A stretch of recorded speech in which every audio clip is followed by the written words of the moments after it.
What's going on, Bengals fans? Welcome to Inside the Jungle, a victorious evening on Monday night as the Bengals knock off the Steelers. I take it all back.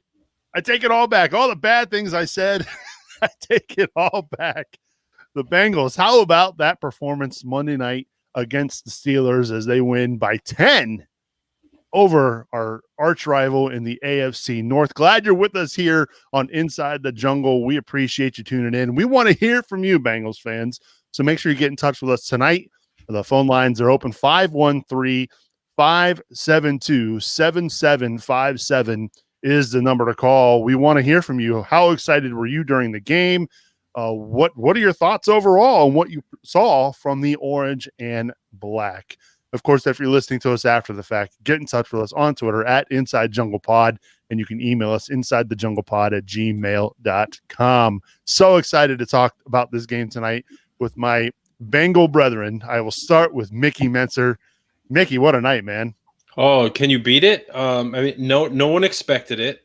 Even the forever optimist, Twitter Bengals fans, we're just hoping for a game, right? And then that happened, and it was freaking wonderful. Wonderful it was. Looking forward to getting your take on the game, and of course, looking ahead, what the win means for Zac Taylor and company as well. Let's also beam him up because he predicted it. He was on fire last week. The one and only Scott Bantel. What's up, buddy? Well, I predicted him to cover, Nick. I didn't predict you're right. Win. Well, they did. They did. Yeah. I mean, talking about the game, going into the game, my daughters wanted to stay up and watch, and I kept prepping them. They kept asking, "Dad, are we going to beat the Steelers?" And I kept telling them, "No, we're not. We're not going to win." So they were already ready for the loss. So, man, when was the last time that we got that sort of a performance? One against the Steelers, but two in prime time, right? I mean, I didn't expect it, and it was every bit of it was fantastic. It was for sure. I can't think of it either. I mean, I was trying to think about it last night with my daughter who was watching it with me, and she was getting just as excited as I was, which was pretty cool. Ben, on the other hand, he didn't really care. He wanted to play his video games, but yeah, I don't know. It's been a really long time, and in prime time of all time. So yeah, again, looking forward to getting your take as well, Scotty. And last but not least, the man who stayed up awfully late on the East Coast last night because he's over on the West Coast, the best coast, AC. What's up, Anthony? How you doing, buddy? Even 2020 had enough of bad things in store for all of us, and they gave us one little good thing last night, and it was a joy to watch. And the Bengals out-Steelered the Steelers for once. They absolutely out-Steelered the Steelers. We'll talk more about that, I'm sure, but it was very, very unexpected, a very welcomed win. I know a lot of people are concerned about draft status, but to that be damned, I say. Just take the win and love it. Yeah, absolutely. As always, we start off our show with our best and worst. Mickey, lay it on me. What's your best and worst? My best, there's a ton of moments, right? But I'm going to give it up to Finley because we've been so hard on him. And granted, he didn't light the world on fire, but there was a couple plays that guy made that were incredible. And I'm not even talking about, the scrambles. I'm talking about, the play where he holds on, runs to the line of scrimmage, gets freaking leveled and still completes a pass for a first down, or a similar play where he hits Giovanni and Bernard does his thing and gets in the end zone. But I'm going to give him my best because, that's just – he played gutsy, and I like that. My worst, I don't know. I'm going to call out Steelers fans as worst because I don't hear from them. Any other game, they're blowing up. I get private messages from them. They just run their mouth nonstop, and it has been radio silence. I don't know if the internet's out, or what, but show up. Take your medicine. We've taken it enough.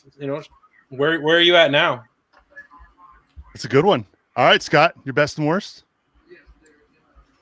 The best has to just be the primetime beatdown of the Steelers. We're used to being the one getting beat down on primetime. We're the ones used to, coming out and laying an egg. And for once, the shoe was on the other foot, right? And it wasn't just on the other foot of some other team. It was on the foot of the team that we all hate the most, right? It was on the foot of the team that we have been dreaming of that game on primetime to beat the hell out of that team for how many years, right? I can't ever remember it happening. And, to put the icing on the cake was the hit that they laid on Juju, which I think set the entire, game going forward. But, it was everything you could have asked for as a Bengals fan and nothing you could have expected, right? It comes on a time when Ryan Finley's your quarterback. You're missing Atkins, you're missing Burrow, you're missing Mixon, you're missing all these guys. I mean, we were talking about them losing by 30, right? I was settling in last night, just waiting. I was waiting for a beatdown. It was just us that was going to get the beatdown. I don't know where it came from. I don't know where that team was all year. I don't know where that defense was all year. But worst, I don't even have one. I can't look at that game. There wasn't a bad thing. I mean, that wasn't a win on primetime. They beat the Steelers down. They were dominant. They were the more physical one. It was from start to finish. To be honest, that game wasn't as close as the score indicated. I mean, the Bengals controlled that game.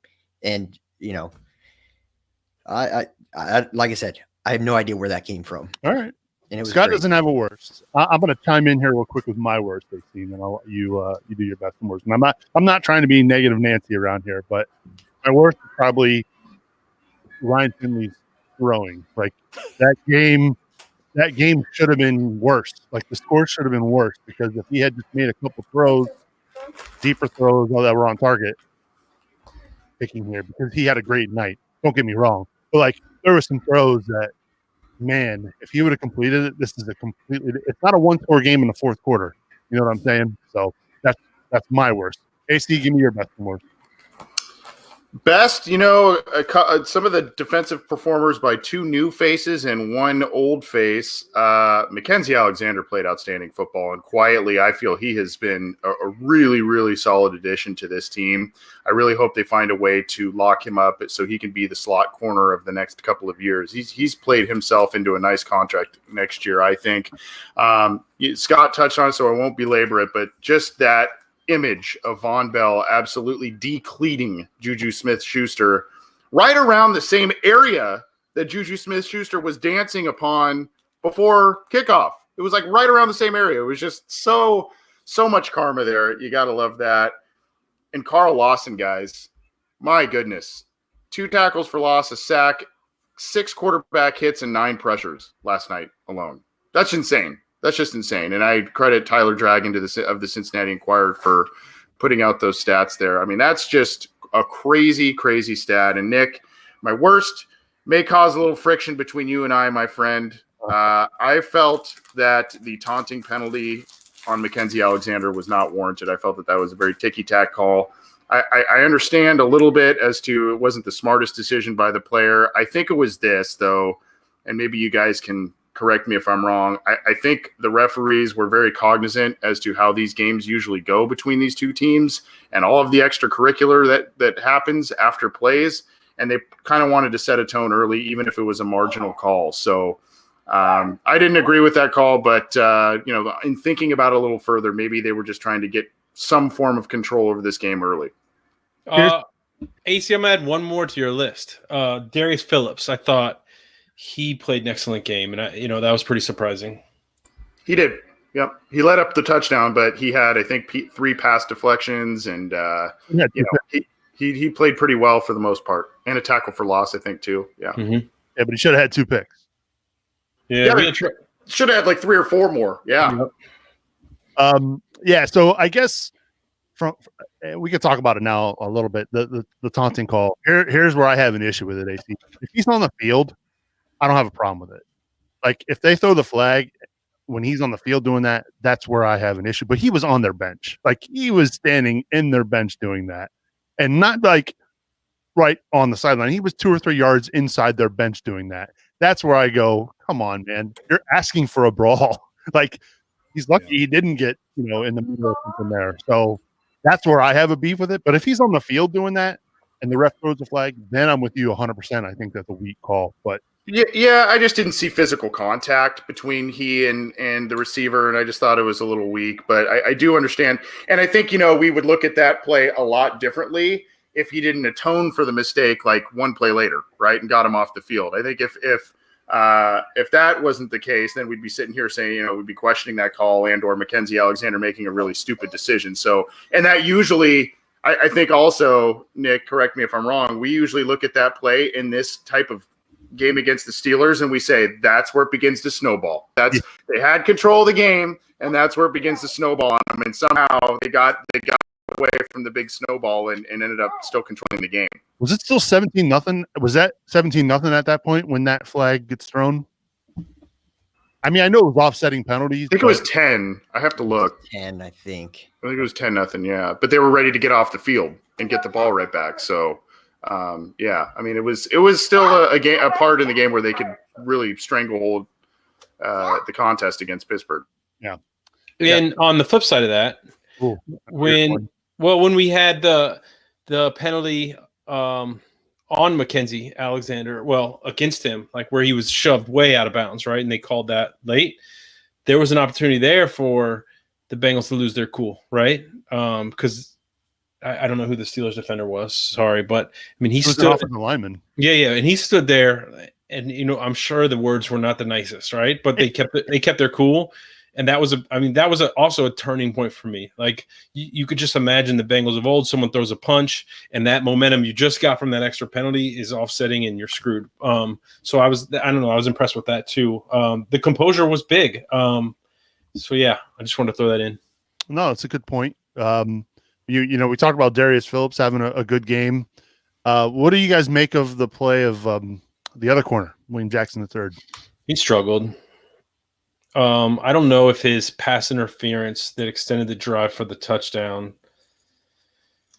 I don't know if I call that every time. I mean, that's tough, right? I could see not to call right in front of the referee. He sees his arm draped around him. It is, but they talk about turning. You know what I mean? And the receiver sells it at the end with the throwing the arms up. I don't know if he's catching that ball anyway. That's even more reason to not touch him. Right, but you're playing tight. I mean, I don't know. You got to imagine the emotion they're feeling. Sure. I mean, you want to talk about emotion? Look at we called him out early in the year, so I'm going to call him out for this. Pac-Man Jones Twitter. Did you see his video talking about Taylor? I'd play it here, Nick. You'd have to put explicit on this, but I mean, he's like, no shot. He's like, he just bought another year. Zac Taylor gets one more year. He beat the Steelers. Like, it was pretty. You should watch it. It'll make you smile. Okay. And so, but I bet the Bengals are all feeling that emotion. I mean, this was Big Brother. This is what we talked about all year. These are the games you have to win.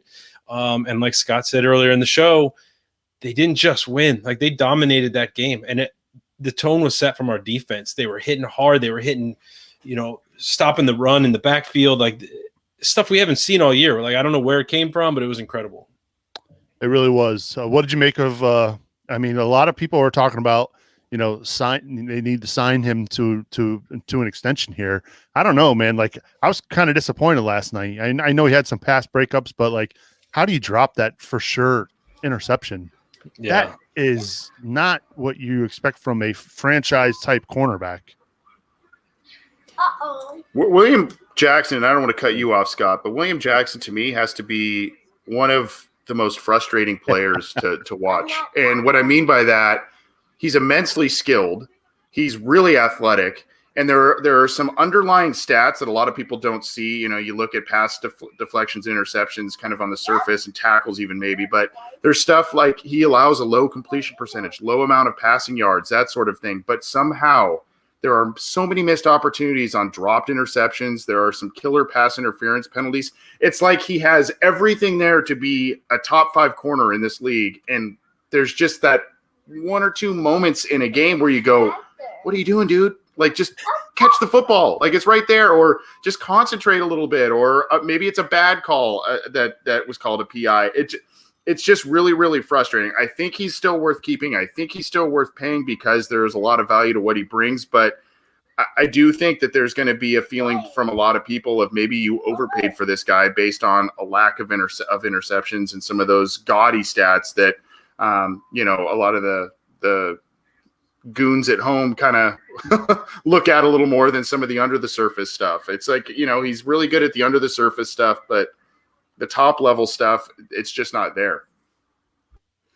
Yeah, I think the thing that stuck out to me last night was I was in the boat of that. Yes, they have to re-sign William Jackson, but I think last night I looked at it as he was actually our third worst or our third best cornerback on the field. Right, last night was the first time that I watched that team, and I said, you know what?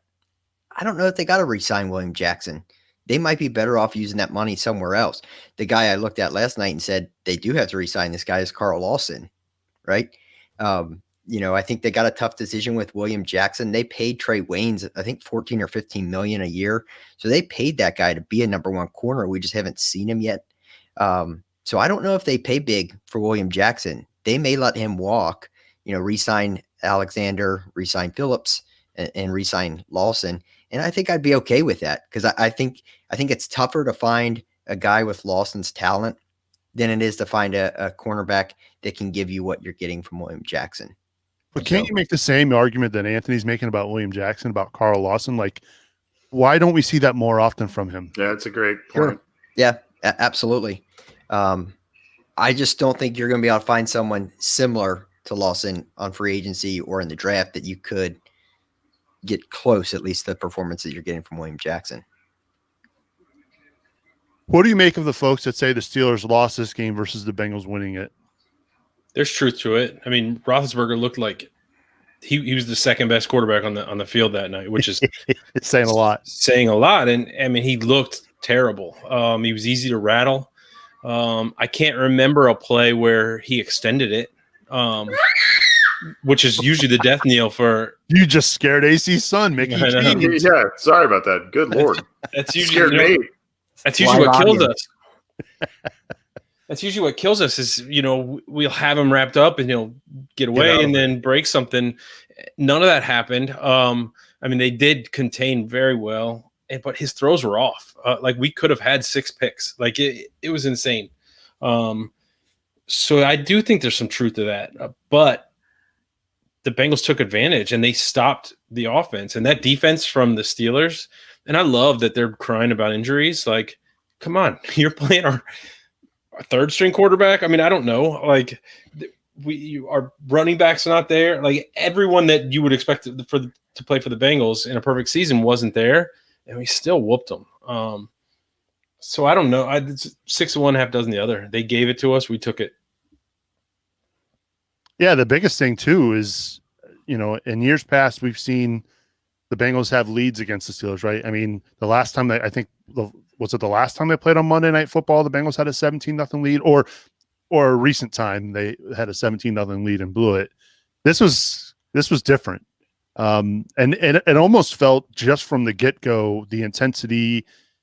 It was just kind of odd how different it was. Like it's kind of almost disappointing that and I don't know if the stadium would have been filled. It probably would have been filled with more Steelers fans than Bengals fans anyway. But I'm kind of bummed that there weren't more people there to witness it, Yeah. But, to the point that Mika was making is, how many times, I mean, every game, a lot of times, a lot of people will talk about the New England Patriots and rather than winning games, they just wait for the other team to beat themselves. And usually this is a game where that's the Bengals, right? I mean, that's what the Steelers generally do to us is they just wait for us to beat ourselves and we usually comply. It's that snowball effect. So, yeah, there definitely is some truth to, the Steelers beat themselves as much as we beat the Steelers, but that's kind of the way it works in the NFL. But and also when you think about it, I mean, we after the half when they scored, we probably thought, all right, here it goes. Like we did. I mean, how many stop the counts did I see? You know what I mean? Like we all wanted that clock to move way faster than it was. Nick, I mean, how many? This is kind of counter to them giving it to us. How many passes did we throw in the fourth quarter? We only throw like 7 in the game total. Yeah, no, I think it was 7 for 13. 13, yeah. Sorry. So I was just saying the second half. I don't remember there being a whole lot of passing. It was. I don't think we threw a pass in the fourth quarter. Like, so we'll have to get that stat. But if that's true, I think we threw 1. Higgins dropped it. It would have extended the drive. Maybe we didn't complete. Wait, no, that was the third quarter. Fourth quarter, yeah, I don't think we threw the ball once.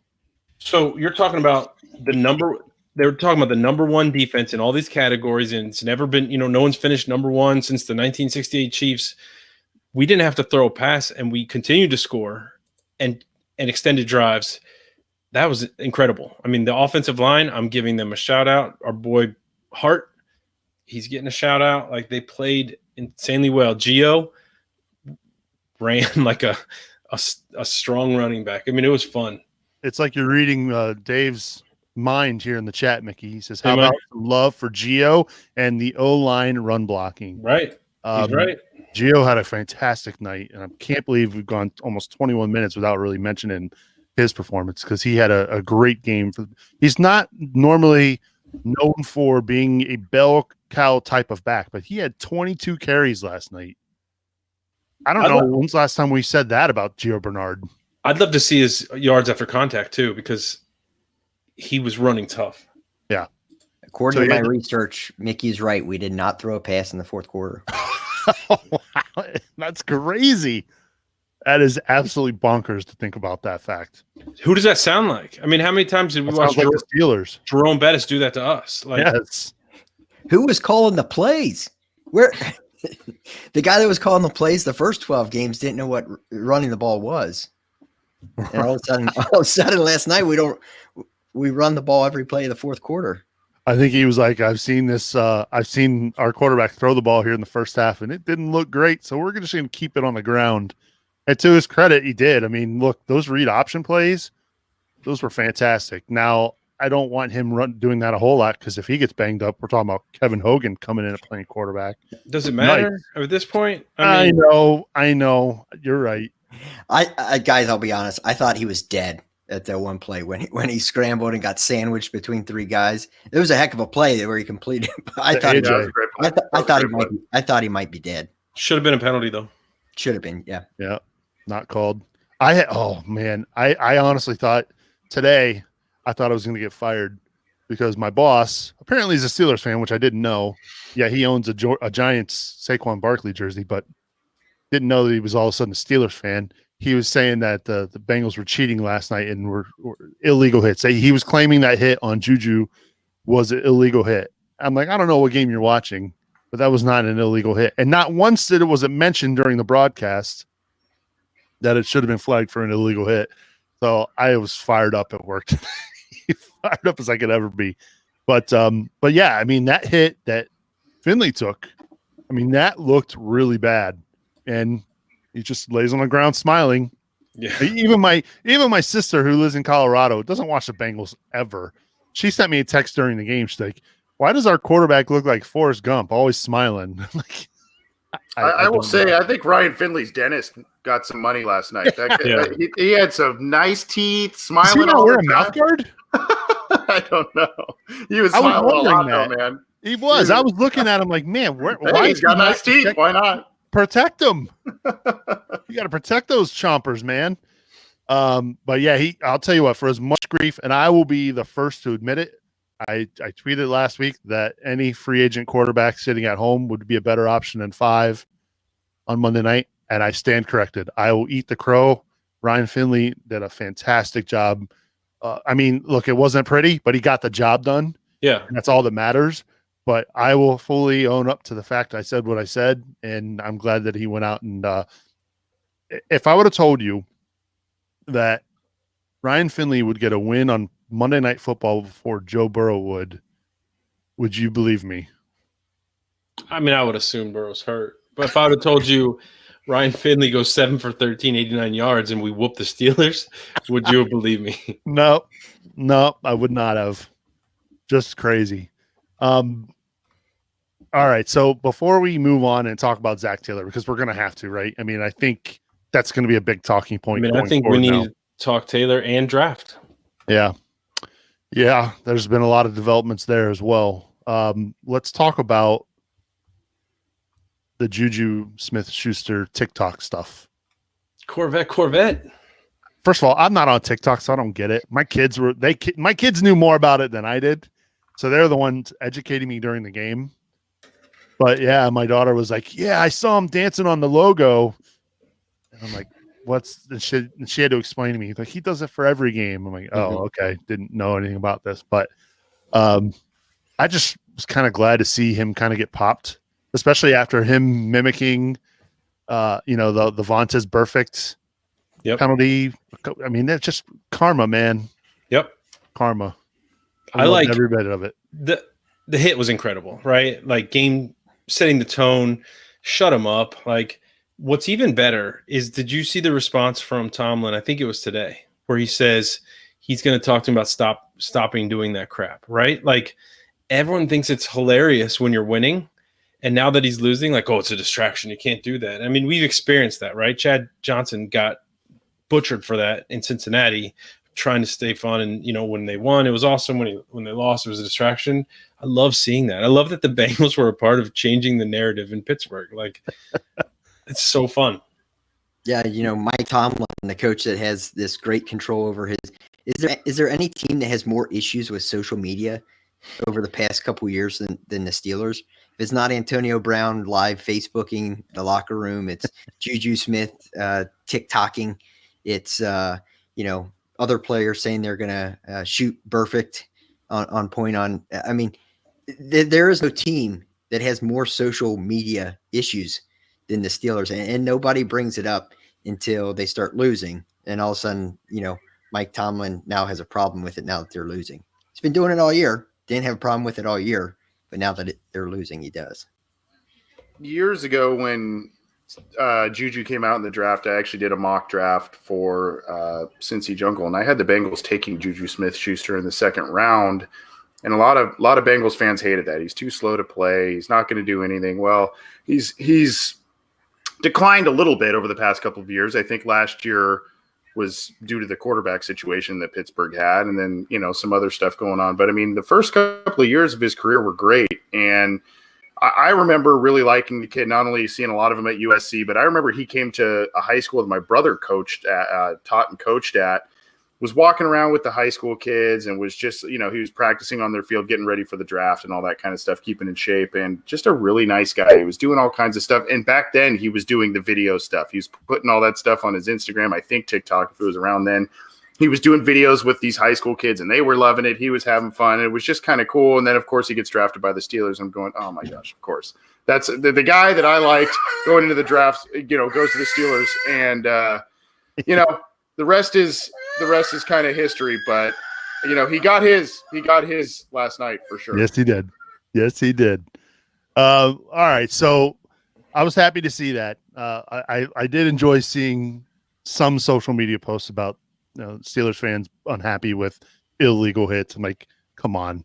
The list is long of hits the Steelers have doled out over the years against the Bengals. I mean, Rivers, Perfect. We could say Kevin Huber, Gio Bernard, and this gentleman at work today, Palmer. Yeah, that was maybe more accidental, but I'll be a little more lenient on Palmer, but still it sucked. But like the hits to the head in years past from the Steelers to the Bengals, to see them complaining about that was just kind of funny and ironic, right? I mean, like, look, there's. You guys are the worst at this. So whatever, karma, it came back to bite them. And it's just great to see the Steelers, after going 11-0, they're now 0-3, and the Bengals making them look awful. I was really enjoying watching the national pundits today talking about how, they're looking like they're going to be a one-and-done team in the playoffs, and that everything's been fool's gold leading up to now. And they've got 2 tough games the rest of the stretch. They may not even win the AFC North at this point. So how about that? The Bengals playing spoiler. I love it. Okay, this is the time of the show we remind you to rate and review the show on Apple Podcasts. Just do a search for Inside the Jungle on Apple Podcasts. Of course, I promised last week that I would read new reviews, but guess what? We didn't get any new reviews. Come on. So make sure you go review the show on Apple Podcasts. It really does help us. It does go a long way in helping the show. And if you're watching us live tonight, get in touch with us. We've got lines open 513-572-7757. I think Fatal must be like still hyped. Like he can't call in tonight because he's just so overjoyed with what happened on a Monday night. I think that the discussion that needs to happen now, gentlemen, is I think there was part of us that thought there's a chance that maybe Zac Taylor's not back next year.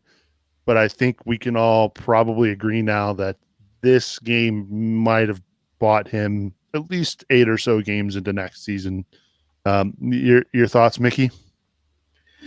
Yeah, I mean, I think he was coming back anyway. He had the ready-made excuse of losing his star player. This is big for him, though. And honestly, I don't know. I think I support bringing him back. Like, this is a big win. I don't know. Think about going into next season. You got guys healthy. You've done some rebuilding, whether it's in the draft or free agency, and you have this win in your back pocket. We beat an 11-win Steelers team. Already locked up. They already locked playoffs. They really wanted to win. They wanted to, dominate like they always do because they'd lost the 2 before, and we took it to them with a bunch of backup players. I don't know. There's something there that I like. Hopefully they build on it. Yeah, I think I support the move, him being back next year. Okay. Scott? Yeah, I mean, I've talked about that a lot on this show. Is I can see why they would move on from him. I can't say I would disagree if they did move on with him. I didn't think they would. I think last night's win solidified the fact that they won't. But I did see a lot of good things. Like Mickey said, that's an impressive win. That was in prime time against your rival. You didn't just win; you beat them down. And they had things to play for, right? They were playing for the AFC North. They were playing to stay in the hunt for the number 1 seed. So it's not like it was a team that, it was the end of the year. They wouldn't have anything to play for. I mean, you beat a team that needed that win. Yeah, you beat a team that was coming off 2 losses as well. I heard it all week long. Oh boy, this is a bad time to get the Steelers, right? You get them after 2 losses, they're going to be angry. But the biggest thing that I saw last night that I liked is, how many times have we got on Taylor and Marvin with how flat the team comes out, especially in prime time, right? We all had the tweets ready to go in our timeline to complain about how flat the team came out, how they weren't prepared, right? I was counting down the punts. Right, exactly. And so we've got to give them credit where credit's due in that they didn't just not come out flat. I mean, they came out guns a-blazing last night. I mean, they came out, they looked like the way the Steelers come out against us normally. And, one thing I didn't see, and we've talked about this on the show a few weeks back, I said I didn't buy into that report about him not having the locker room. I think you saw last night. There's not an issue, not a big issue at least, with that locker room, because that looked like a team that was ready to play. That did not look like a team that has locker room issues. It sure looked like a team that wanted to play, whether it be for their coach or whatever. But that team, where were they all year? Because this team wouldn't be 3-10-1 if that same team came out. The last few weeks. I think there's a couple factors at play there too. Is it's primetime football. Let's face it, a lot of guys playing for some contracts, right? Whether it's in Cincinnati or elsewhere around the league.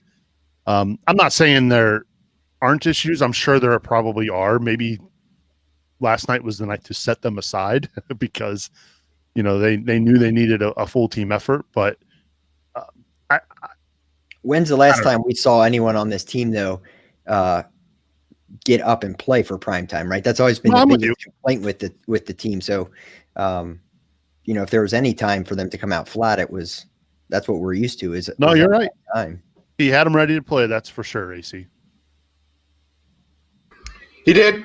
And look, the question is, there's 2 different questions, right? It's, should he be back and will he be back?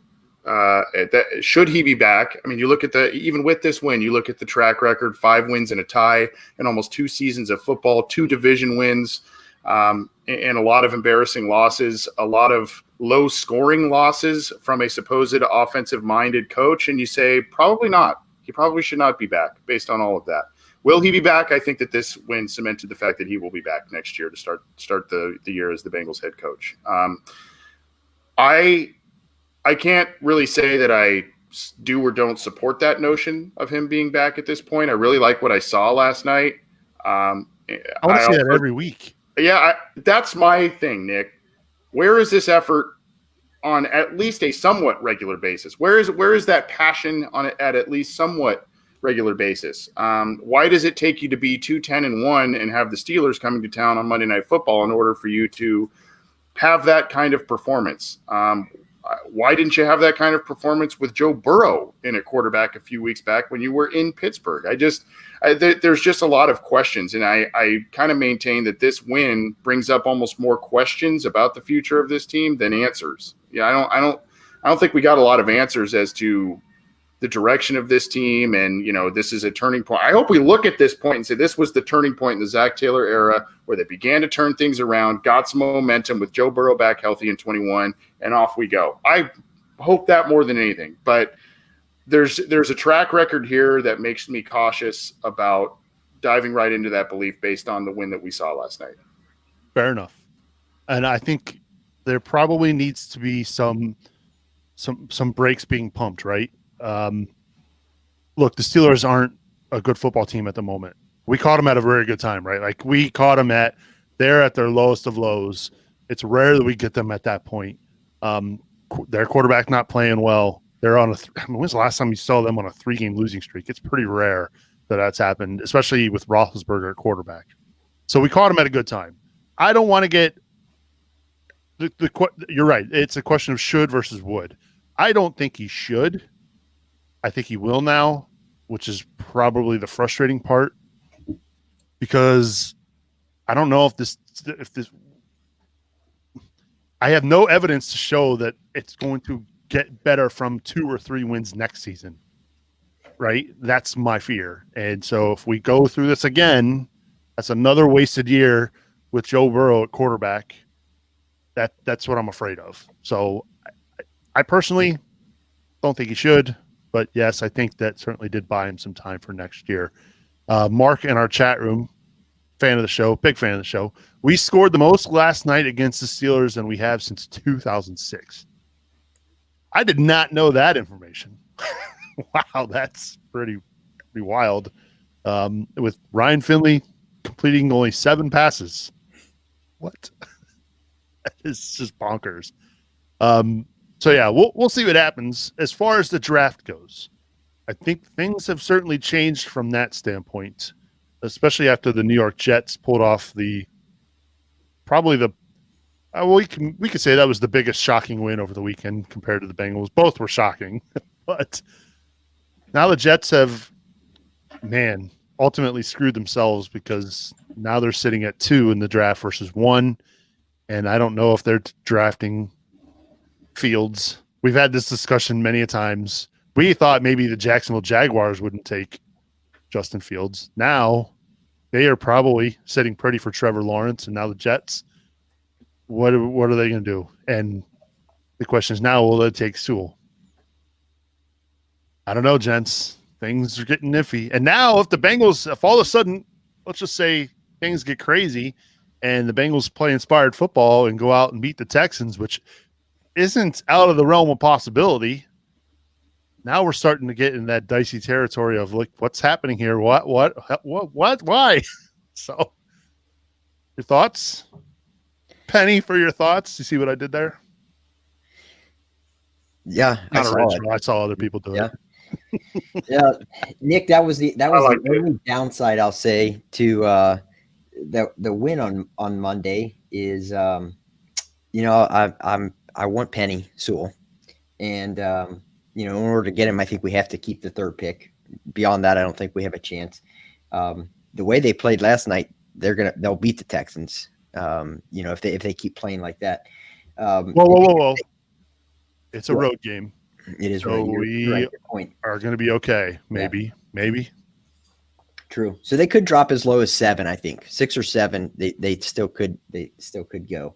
I will say this: if the Jets dropping back to 2 gets interesting, because do they stick with Darnold? If they don't, if the new coach they bring in likes Darnold, thinks they can win with Darnold, we're in trouble. I could see the Jets taking Sewell. And I'm of the mindset that if Sewell's not there when the Bengals draft, I 100% agree with Mickey that it's a trade down scenario. Especially if they're at 3, because I think you could get a lot of picks at that 3 spot. And beyond 3, I don't think I wouldn't drop out of top 10. I wouldn't be up for listening to a trade outside of the top 10, but I would look to trade down and pick up some picks if Sewell was not there. Is Fields still the second quarterback taken, Mickey? I know you're a big Buckeyes fan. Did not look good against Northwestern.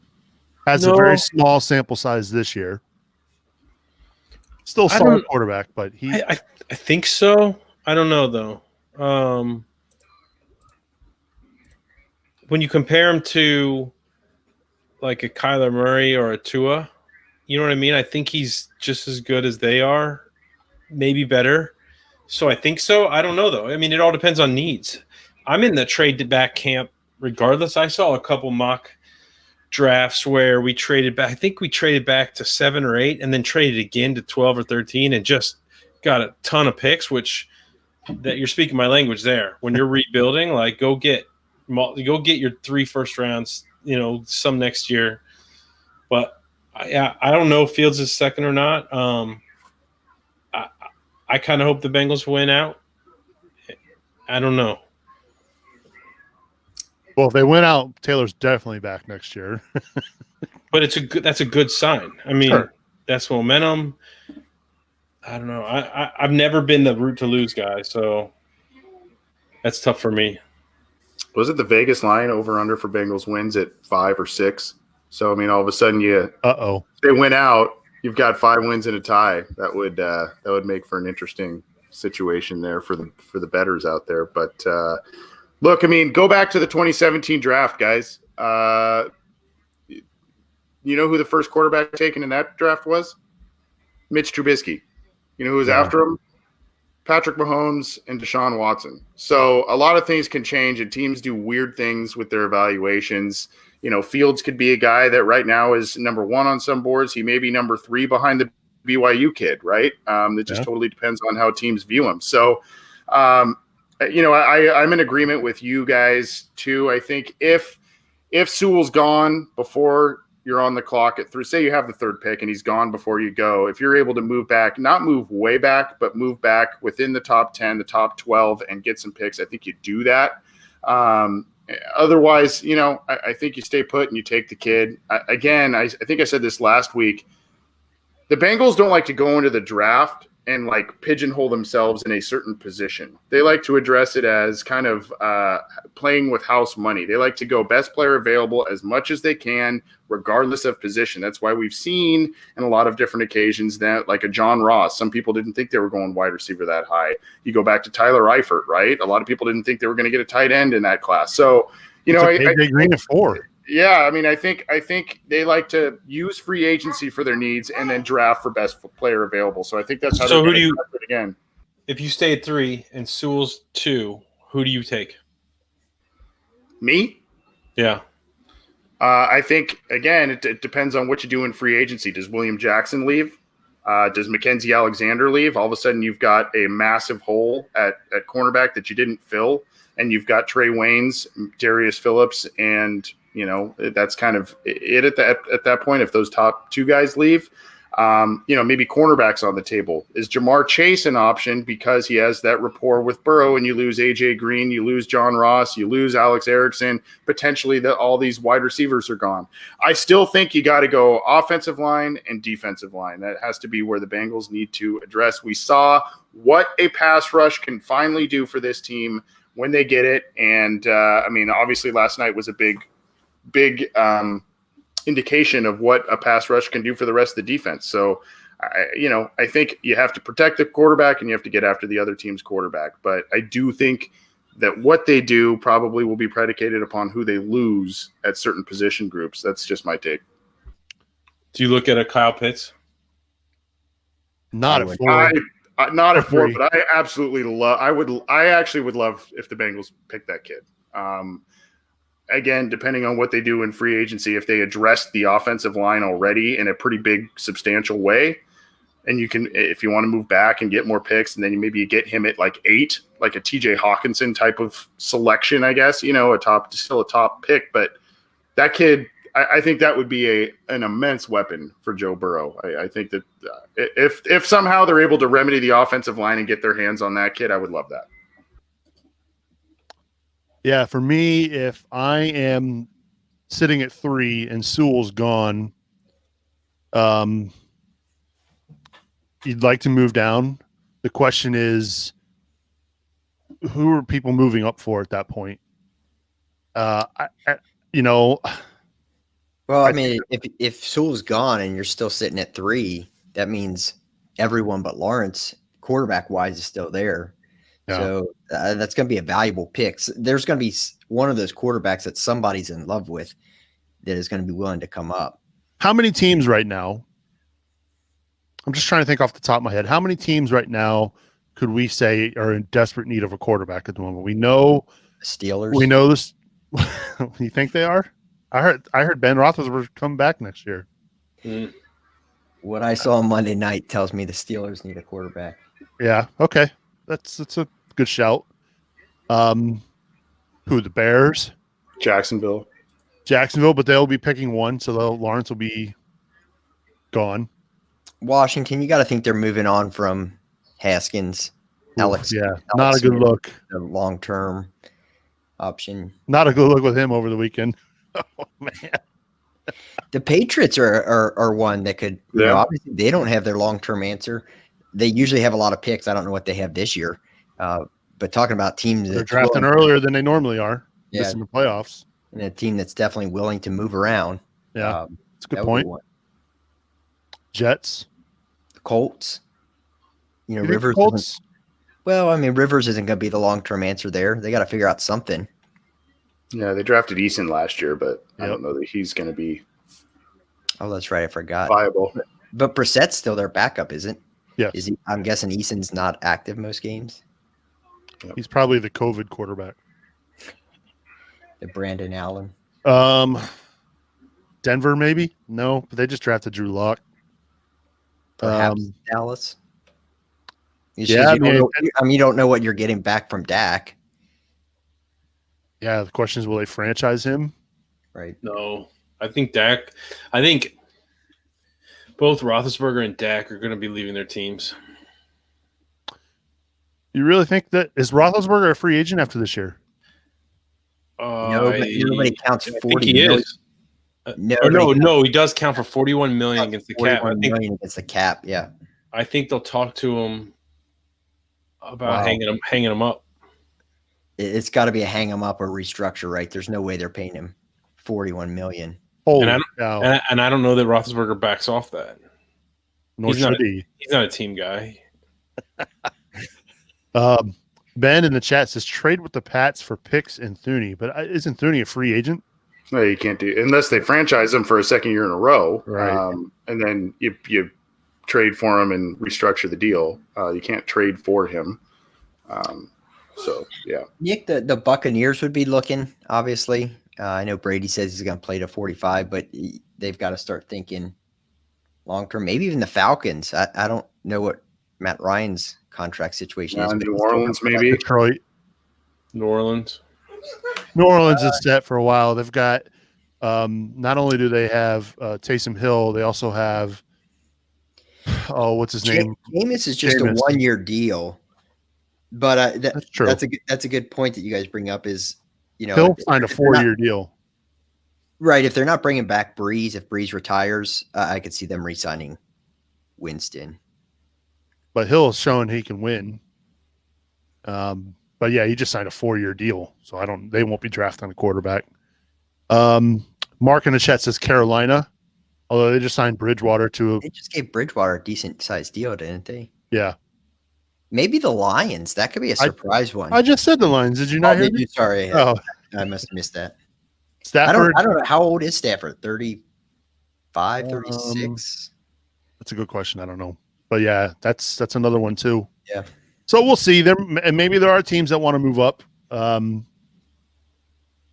Maybe I could be wrong about that. But the thing is that the Bengals, they just got to make sure they get a lot of picks, right? Like they definitely need to accumulate a lot of picks if they move down for sure. So we'll see.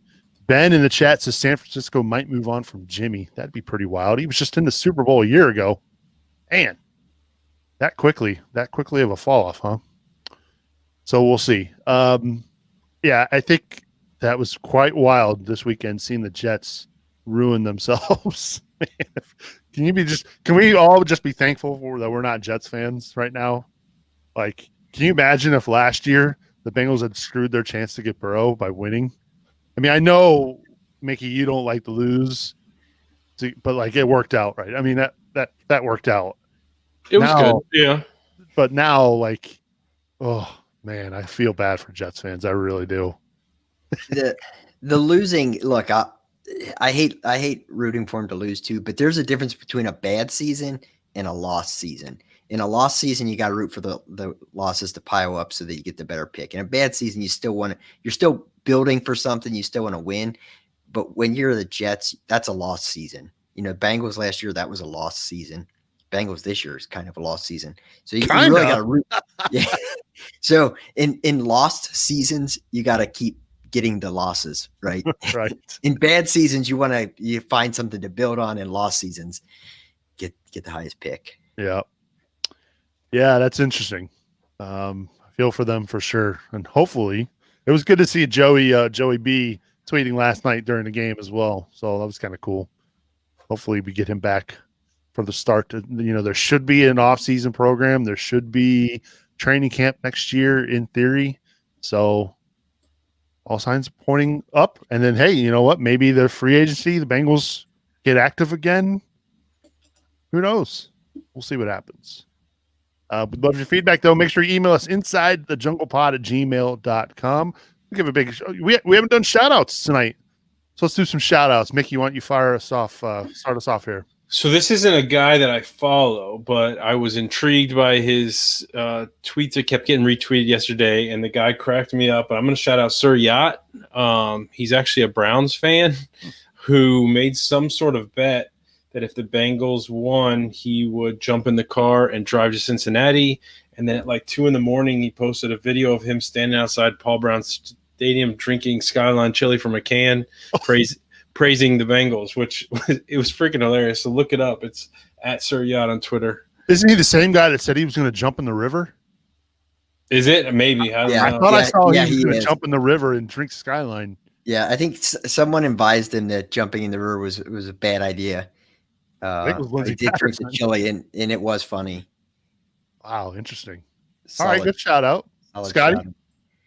I don't have like one specific person. This is a general shout out to I saw a ton of people that took the Juju Smith-Schuster hit and made fantastic videos out of it. I probably saw 4 or 5 different videos, and I didn't write down who all made them. I don't even know who all made them, but a shout out to everyone that put one of those together, because I was watching those all night and all morning. It was just fantastic. All right. AC, you got anybody? I'm thinking. Stumping. Yeah, a little bit. I was kind of looking for some. I'm going to shout out. I may have shouted him out once since the return of this show, and so I don't want to sound like a broken record if so, but he was looking – he was watching the show through Twitter tonight. Dave Wellman, we've known him for a long time. Yeah, and through Cincy Jungle and various podcasts, has been a supporter of a long time supporter of all of what I think all of us do. So pretty cool and a good guy. I think he agreed with you on the taunting call last night, Nick. I think he liked your tweet, and so even though he disagreed with me, I will give Dave Wellman a shout. Yeah, I could see it. I look it. It was a respectful back and forth on Twitter. We didn't take it too far. We're allowed to have our own opinion. Let's ready to throw hands, Nick. Let's ready to throw hands. I'm gonna give a big shout out tonight to my awesome wife, Sarah. Tomorrow is her birthday, and so I'm just gonna be the best husband I can be tomorrow. She's going through a lot, and so Sarah, here's my shout out to you. Happy birthday, and here's to one more year to the big. Well, I'm not even going to say the age. Just happy birthday. 46, right? 46 no. this year? No, I'm kidding. I'm kidding. You meant 26, right? Yeah. That's my shout out. Nick's going to get hands thrown at him. It's not going to be a shout out. It's not going to be mine. Yeah. No. Happy birthday, Sarah. Hope you enjoy your day tomorrow. Shall we go to the phones, gents? Let's do it. Area code 305. Welcome to Inside the Jungle. What's up, Fatal? What's going on, gentlemen? A very good week to call in, finally. Yeah, finally. We were wondering if you were going to call. I couldn't believe it. I even joked earlier in the show that you must be still in like party mode, that you're not even aware of your surroundings at the moment. Yeah, I just came down, man. You know, I was having too many shots, I guess, and I'm finally sober. So I was like, let me call in. So, man, it was so good to watch Juju, whatever the hell his name is, Smith-Schuster, eat. No, I was about to curse, but it was so good to watch him eat it, man. It was beautiful, man. Shout out to Von Bell. And shout out to Mickey, man. Last week he hit it on the head. I thought he was losing his mind. I was like, oh no, man, my guy Mick's losing his mind. But he was right, man. The defense flew around and the speed gave them problems. I like it. Someone listen to me. Yeah, I was way off, right? I expected it was going to be awful, not competitive. I was counting down the punts during the game. You know, it was looking good early. You know, we ended up with 6 punts on the night. Finley looked competent.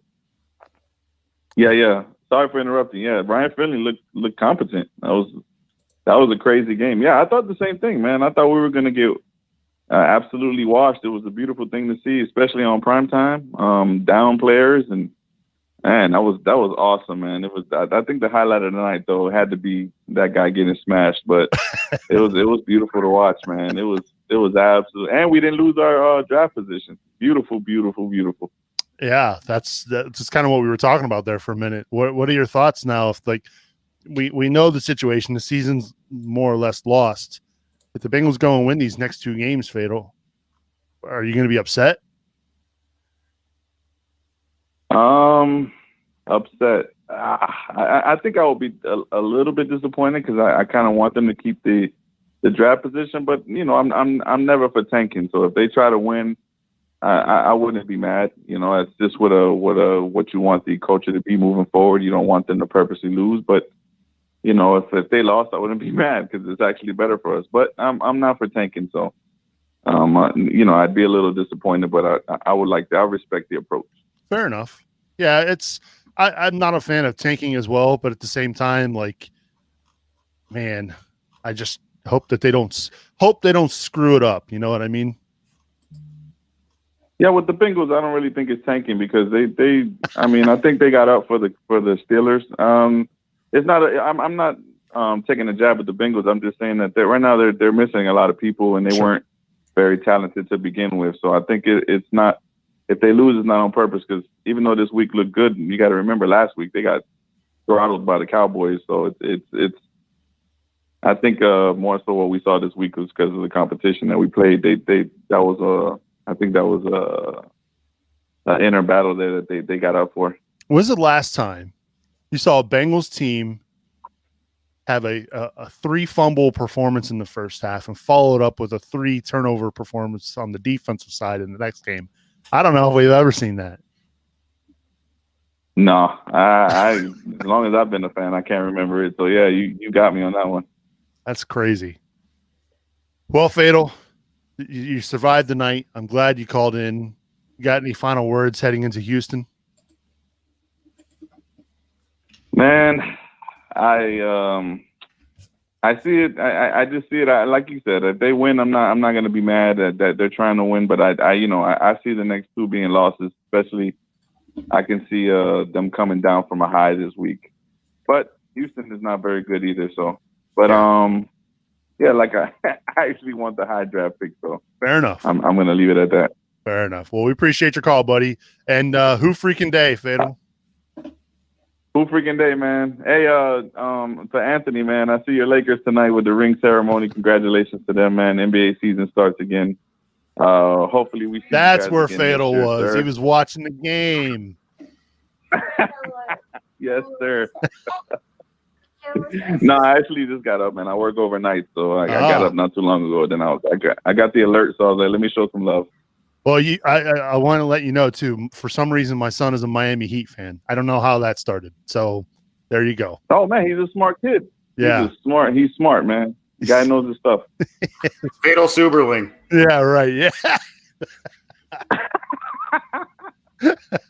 Fano, as always, All right, appreciate the call, gentlemen, buddy. yes, sir. Good stuff with the show, man. Merry Christmas to you all, You and, as well. and too, man. happy holidays to your whole family, man. All right, guys. Take care. That's Fatal on the line tonight. As we begin to wrap things up, let's do some bold predictions, shall we? Hey, ladies, quit your babbling, because now's the time in the show when all the boys pull out their cojones and make bold predictions. So if you are watching us live tonight here in the chat, this is your chance to say your bold predictions before we get into them. Alamin watching tonight, and if I butchered your name, I apologize, Alamin. He says, man, the last time I watched this show live, the Bengals were good, and Brandon Tate was in his prime. Man, it's been a while. Which reminds me, next week I will definitely have the Brandon Tate photo set up behind me. I keep forgetting to do that, Scotty. You finally found it on eBay to buy it back from someone? No, I can see it right here through my desk. It's literally right there. I still have it. Trust me. All right. Let's do some bold predictions, shall we? Mickey, start us off. So I don't want to pop a bubble or anything, right? Like I want the Bengals to keep their success. So my bold prediction is going to be left field here. My bold prediction is the Colts beat the Steelers this week. That's not bold, man. To give them their fourth in a row. I mean, can you imagine starting 11-0 and then losing out the season? I mean, that's rough. Awesome. So, yeah, I mean, that's what I'm going to be rooting for. So Yeah. that's going to be my prediction. I think I heard they're not a lock yet for the playoffs. If they lost out, No, they've already clinched a playoff spot. They've clinched a berth. is that Yeah, they can lose the division. for sure? Yeah. Yeah. I mean, they got 11 wins, so that's going to be tough to not make it, especially now with 7 teams in it.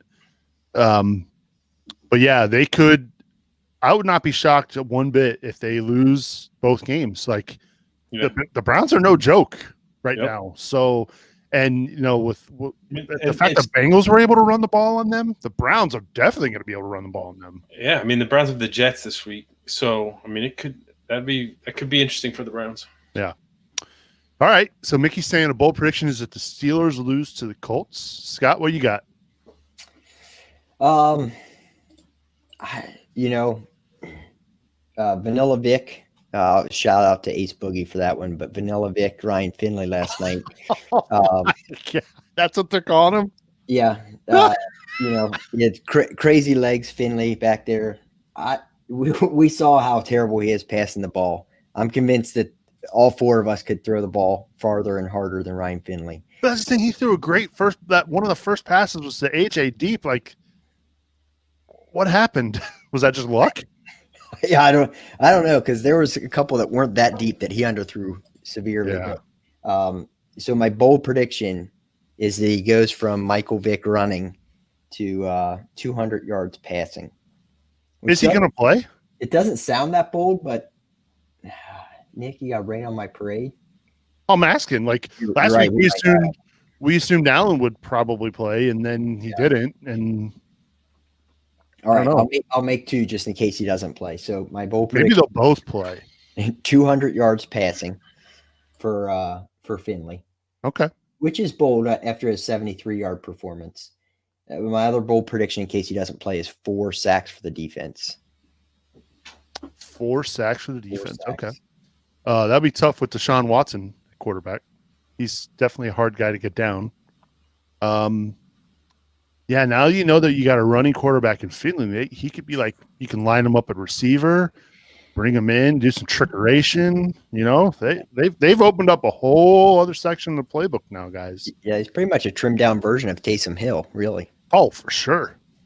For sure. All right, AC, you got a bold prediction?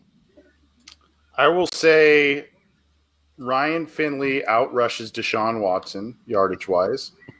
And I will say that William Jackson has at least 2 interceptions that he actually catches, and it counts. Those will be my 2 bold predictions. Okay. Ryan Winley. Did you see Mark Young's? Yeah. Ryan Winley. That's That's amazing. Ryan Winley. Yeah. And then Alameen says, to be fair, Finley made some critical throws on 3rd down.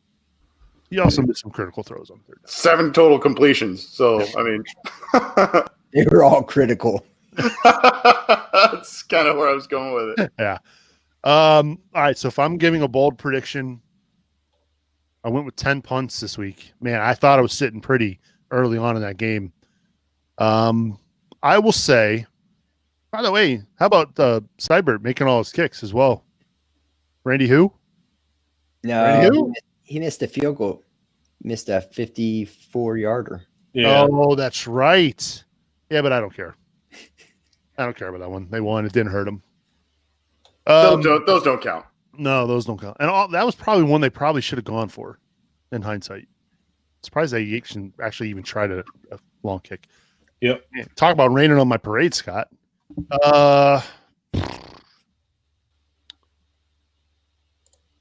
Okay. I will say, man, if you're going with 200 yards passing for Finley, I will say that I'm going with Brandon Allen. That's 300 yards passing.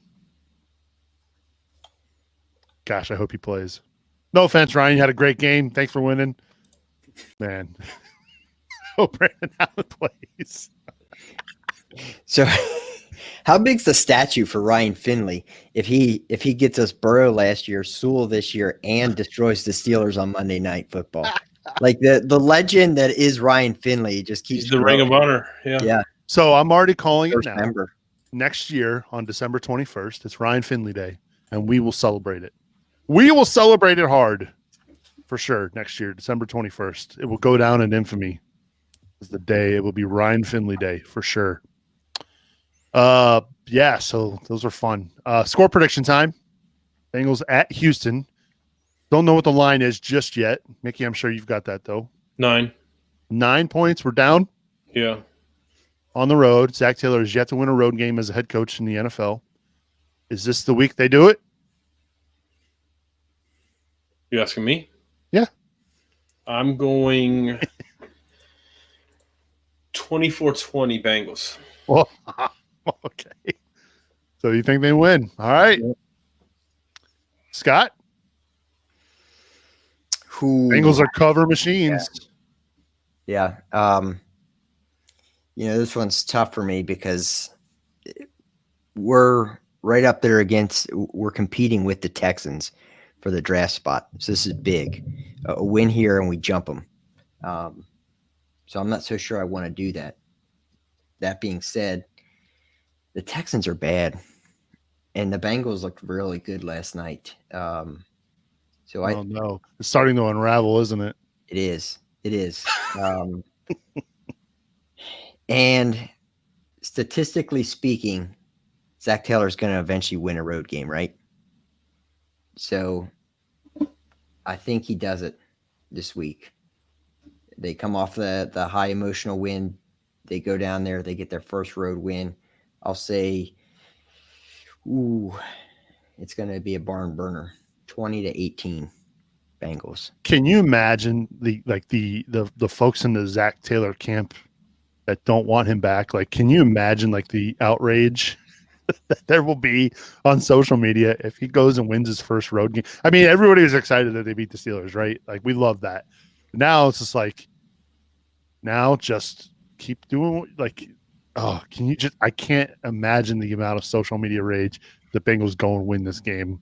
Very, very much probably what we saw with Jets fans over the weekend, right, AC? Yes. I was kind of spacing because I had a thought. We talked earlier about the Bengals kind of winning out. I'll get my score in just a second, but what if Zac Taylor beats the Steelers handily on primetime? What if he gets his first road win? And what if he beats the Steelers in the last week of the season to knock them out of the playoffs? How different are we? That's what I meant. Sorry. How different are we feeling about the team and the coach if that comes to pass? Can you win, coach? I mean, five wins and a tie is 5 wins and a tie, but what, Scott? I was going to say, can you win coach of the year at 5-10-1? No, I'm not saying that. I'm just saying, like, how do you does that change perception of the direction of the team next year? I don't know. I just kind of was drifting off in thought about that, I guess, when we were talking about score predictions and whatnot. It just, I mean, we'll see what happens. I think the Bengals can win this week. I don't think they will. I think it's short week. I think they kind of exploded the powder keg of emotion barrel this week, and I don't know how much they've got left in the tank. I'll say 24-20 Houston. So just the opposite of me. I think that the Bengals are going to have a hard time stopping Deshaun Watson. I think you know what? I'm going back and doing another bold prediction. I think he rushes for over 100 yards. I think that the Bengals will lose 28-10 this weekend to the Houston Texans. That's my score prediction. Mickey wants to know, Scott, how the Texans get 18 points, by the way. Oh, it could be 6 field goals. It could be 3 touchdowns, a couple missed 2 points. Missed extra points. Like I said, it's going to be a barn burner. I'm not expecting a lot of good football. A barn burner at 20-18. Yeah, I'm not worried about how they get there.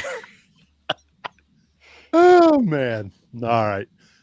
Well, gentlemen, as always, appreciate you being on the show. Thank you, everybody who tuned in live tonight. We appreciate it. Mickey, you got any final thoughts as we wrap up? No, this is way more fun than it could have been today. Yes. So shout out to the Bengals. That was awesome. Yes. Appreciate you being on the show as always. Scotty, beam me up. Yeah, can you believe it's been 11 games since we beat the Steelers? 2015, is that right, guys? Wow. Yes. And to do it on prime time, you know, so unexpectedly with all of the backups that we had going out, it just, you know, I had troubles going to sleep last night. I was just did too. excited. Just watching GIF after GIF, Juju meme after Juju meme. It was fantastic. I was loving it. Well, good. Appreciate you as always, Scotty. AC, final thoughts? It's a nice reprieve to talk, not sit here and make it an hour-long bitch session, you know what I mean, about the team. It's nice to talk about a win and not have any questions. And I think based on the person to my right here, we're going to go end the show with some cookies. He's already got cookies in hand because we're going to celebrate this win. So thanks to you guys, too. Happy holidays to all of you. Thanks for bringing this show back and including me in it. Absolutely. Even and my son. He always seems to make an appearance somehow. He does. He's more than welcome. That's for sure. That's a great point to end on. Usually we would do our wish list, like what do we want for Christmas? I think some of us here on the show want the Bengals to get an offensive tackle, maybe named Penny, maybe some losses to end the season so that we can maybe ensure that. Some of us want Bengals to win, and it is what it is. But from all of us here at Inside the Jungle, I wish you and your families happy and safe holidays. We'll be back next week as we head into the 2021 year. And I can't believe it. It's just been crazy that how quickly the season has gone. We've got the final 2 games of the year as we head down the stretch for the Cincinnati Bengals. So for Scott, Mickey, and AC, I'm Subes. Bengals fans, we will see you all next week. Whodey, everybody. Whodey. Hey.